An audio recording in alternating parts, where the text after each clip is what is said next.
ظاہر بات ہے یہ وہ پاپولیشن ہے تو مچار کے خلاف ہے. تو دھماکہ کس نے کرایا؟ حزب اللہ ہوگی یا رشین ہوگی یا بشار کے لوگ ہوں گے, اور کون کرا سکتا؟ داعش تو فرنٹ پہ لڑ رہی ہے. داعش تو بہت دور ہے. جی دیکھیں داعش کا علاقہ ہے رقہ. جی داعش کو ہم نے ہوا بنا کے یہاں کھڑا کیا ہوا, پتہ نہیں برطانیہ کرا گیا, مارا خلیج مزدور وہاں کا لوگ جاتے ہیں. جی 11 لاکھ یتیم ہو چکے ہیں اس وقت. Absolutely right. 45-40 لاکھ لوگوں نے ترکی کے اندر پناہ لی ہوئی ہے اور 5 لاکھ کیمپس کے اندر ساتھ کھڑے ہیں. آپ حیران ہوں گے, ہم پاکستان کی بات کرتے ہیں کہ ہم نے افغان مہاجرین کو پناہ دی. 30 لاکھ تھے افغان مہاجرین, ان میں سے 20% شہروں میں تھے اور باقی 80% کیمپوں میں تھے. وہ 20 ٹرکی نہیں افغان مہاجرین پاکستان, اور ہماری چیخیں نکلتی تھیں یہ کر دیا. وہ ترکی میں جو 40 لاکھ مہاجرین ہیں وہ کسی کیمپ میں نہیں رہ رہے, وہ شہروں میں رہ رہے ہیں. شہروں کے اندر وہ مزدوری کرتے ہیں. شہروں کے اندر شام کا جو مہاجر ہے اس کا بچہ ترکی کے سکول کے اندر بغیر کسی فیس کے ایڈمیشن لیتا ہے اور وہاں داخل ہو سکتا ہے. ہسپتال میں جاتے ہیں, تمام صحت کی سہولیات ان کو مفت ہیں. حالت یہ ہے کہ اس کے ارد گرد جو اس سے یتیم ہیں, ان یتیموں کے انہوں نے کیمپ قائم کیا. میں ان کیمپوں میں گیا ہوں. آپ کو پتا ہے کہ اس بچوں کا نہ باپ ہے نہ ماں ہے. آپ حیران ہوں گے کہ میں ایک جگہ ہم گئے, ہم نے پوچھا کہ کیا آپ کو چاہیے, انہوں نے کہا ہم نے 1 سال سے گوشت نہیں کھایا. Oh my goodness. جلابرس کے شہر کے اندر جب میں گیا ہوں, اس شہر کے اندر اس کیمپ جو وہاں لگا ہوا ہے اس کے علاقے کے اندر, وہ حلب کا علاقہ ہے بیسیکلی, حلب کا پورا ایریا ہے. اس کے اندر جو کیمپ میں لوگ رہتے تھے انہوں نے ایسا کہا کہ 6-7 مہینے سے منہ نہیں دھویا. ایک میں اور واقعہ آپ کو سنا دوں کہ جو اس کا ادلب کے پاس جو کیمپ ہے, اس نے کہا کہ میں آپ کو انچارج کو کہا کہ ڈاکٹر نے کہا آؤ میں تمہیں بتاؤں کہ آپریشن کیسے کرتے ہیں. ایک بندہ آیا, اس کے سپلنٹرز تھے, ان کے پاس انستھیزیا نہیں ہے شام کے پاس, اور انستھیزیا نہیں تھا. وہ وہاں گیا, وہاں جب وہ پہنچا تو اس نے کہا کہ آؤ میرے ساتھ, میں نے آپریشن کرنا ہے. تو اس نے کہا کہ میں تو نہیں دیکھنا چاہتا. کہتے آؤ میں تمہیں دکھاتا ہوں.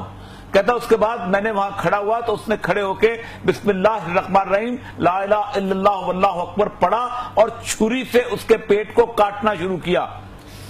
اور اس کے بعد اس نے چھری سے اس کو سپلنٹر نکالا. ڈاکٹر کی بھی رو رہا تھا اور وہ شخص بھی رو رہا تھا. اور اس کے بعد اس نے جب اس کو بند کرنے کے لیے اس کو لگایا تو پھر اس نے پوری قل واللہ احد اللہ الصمد لم یلد ولم یولد ولم یکن لہ کفوا احد پڑھی.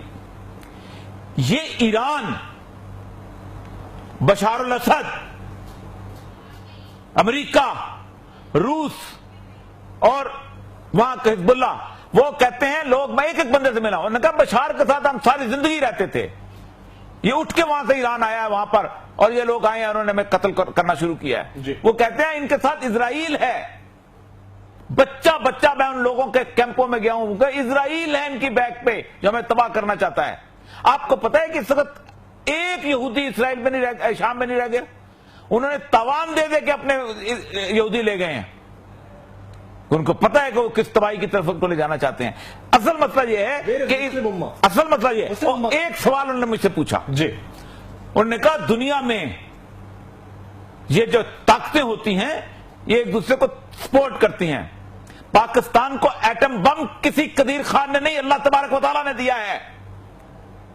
یہ اللہ کی عنایت ہے کہ بھوک کے اندر آپ کو ایٹم بم ملا ہے, اور آپ کو اندازہ نہیں کہ آپ اتنی طاقت ہے. آپ کھڑے ہو کے کہیں کہ ان کے قتل عام بند کرو, کھڑے ہو کے کہیں کہ ان کا قتل عام بند کرو. ہم ہیں موجود ان کے سروں پر.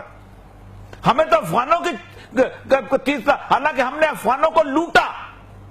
پاکستان میں ہر افغان کیمپ کو لوٹا گیا. آپ ان کے ایڈمنسٹریٹرز کے گھر دیکھیں جو ان پہ پوسٹڈ تھے افغان ریفیوجیز کے, ان کے گھروں کی لائنیں لگی ہوئی ہیں. جو کمشنر افغان ریفیوجیز تھے ہمارے ساتھ ہوتے تھے, انہوں نے زندگیاں بنائی اپنی. کون سی مذہبی پارٹی ہے جس کے ملاؤں کے پاس پجاروں نہیں آئی؟ کون سے وہ لوگ تھے جو کپتان تھے اور دوسرے جو ان کے ساتھ لگے ہوئے تھے, انہوں نے پیسے نہیں بنائے. ہم نے تو مہاجرین کو لوٹا ہے. سلام کرتا ہوں میں اس وقت ترکی کی حکومت کو. میں خود جا کے دیکھ کے آیا ہوں. کوئی جگہ آپ اندازہ کریں کہ ترکوں کے بچوں کو جو انہوں نے پڑھا رہے ہیں, انہوں نے شام کا سلیبس لگایا ہے کہ کل کو یہ واپس چلے جائیں تو کہیں یہ نہ ہو کہ ان کو ہم نے ترک بنانے کی کوشش کی ہے. اس حد تک. اور اردگان نے جو کام کر رہا ہے یہ ایک مسلم امہ کے لیڈر کا کام ہوتا ہے. شرم سے ڈوب, اور یہی وجہ ہے کہ ترکی پر اللہ کی نعمتیں ہیں اور ہم پر ذلت و رسوائی ہے. ترکی کی اللہ تعالیٰ نے اپنی نعمتوں سے مالا مال کیا ہے. ان کے ماتھے پہ شکن نہیں ترکوں کے کہ 40 لاکھ ہمارے گھروں میں رہ رہے ہیں. میں کوبا نہیں گیا ہوں، اس میں گیا ہوں، ریحان علی گیا ہوں، میں اس کے بعد غازی انتب گیا ہوں، آگے جا کے وہ 3 شہر ہیں، یہ پوری پٹی ہے، اس پوری پٹی میں لوگ اس طرح اپنے ان شامی بھائیوں کا استقبال کرتے ہیں، انصار کی جنہوں نے رسم تازہ کر دی ہے۔ Really؟